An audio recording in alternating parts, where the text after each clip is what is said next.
ಓಂ ಶ್ರೀಮಾತ್ರೇ ನಮಃ. ಓಂ ಹನುಮತೇ ನಮಃ. ಮನೋಜವಂ ಮಾರುತತುಲ್ಯವೇಗಂ ಜಿತೇಂದ್ರಿಯಂ ಬುದ್ಧಿಮತಾಂ ವರಿಷ್ಠಂ ವಾತಾತ್ಮಜಂ ವಾನರಯೂಥಮುಖ್ಯಂ ಶ್ರೀರಾಮದೂತಂ ಶರಣಂ ಪ್ರಪದ್ಯೆ.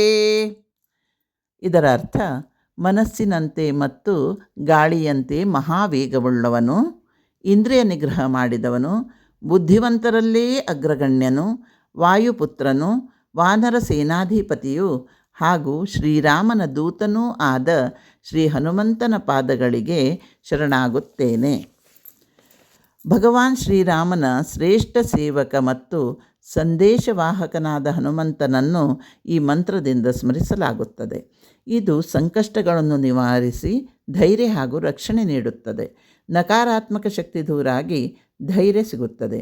ಪ್ರತಿದಿನ ಸ್ನಾನದ ಬಳಿಕ ಭಕ್ತಿಯಿಂದ ಜಪಿಸಿದರೆ ಶತ್ರುಬಾಧೆ ಕೂಡ ನಿವಾರಣೆಯಾಗುತ್ತದೆ.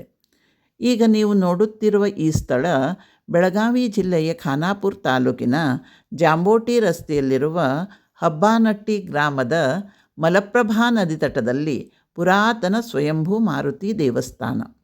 ಪ್ರತಿ ವರ್ಷ ಮಳೆ ಹೆಚ್ಚಾದಾಗ ನದಿಯ ನೀರಿನ ಮಟ್ಟ ಏರಿಕೆಯಾಗಿ ಈ ದೇವಾಲಯವು ಭಾಗಶಃ ಜಲಾವೃತಗೊಳ್ಳುತ್ತದೆ.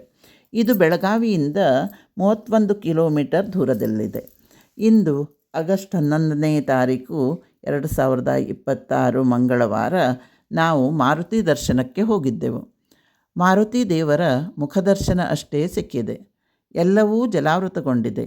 ಮಳೆಗಾಲದಲ್ಲಿ ಗರ್ಭಗುಡಿಯವರೆಗೂ ನೀರು ನಿಲ್ಲುವುದು ಇಲ್ಲಿನ ವಿಶೇಷ ಹಾಗೂ ಸಾಮಾನ್ಯ ಸಂಗತಿಯಾಗಿದೆ. ಇಲ್ಲಿ ಚಿಕ್ಕ ಶಿವನ ದೇವಸ್ಥಾನ ಮತ್ತು ರಾಮ ಲಕ್ಷ್ಮಣ ಸೀತಾ ದೇವಸ್ಥಾನ ಕೂಡ ಇದೆ. ಹಬ್ಬಾನಟ್ಟಿ ಮಾರುತಿ ಮಂದಿರದ ಸುತ್ತಮುತ್ತಲಿನ ಪ್ರಶಾಂತ ಪ್ರಾಕೃತಿಕ ಸೌಂದರ್ಯ ಮನಸೆಳೆಯಿತು ನೋಡಿ. ಶ್ರೀಮಾತ್ರೇ ನಮಃ.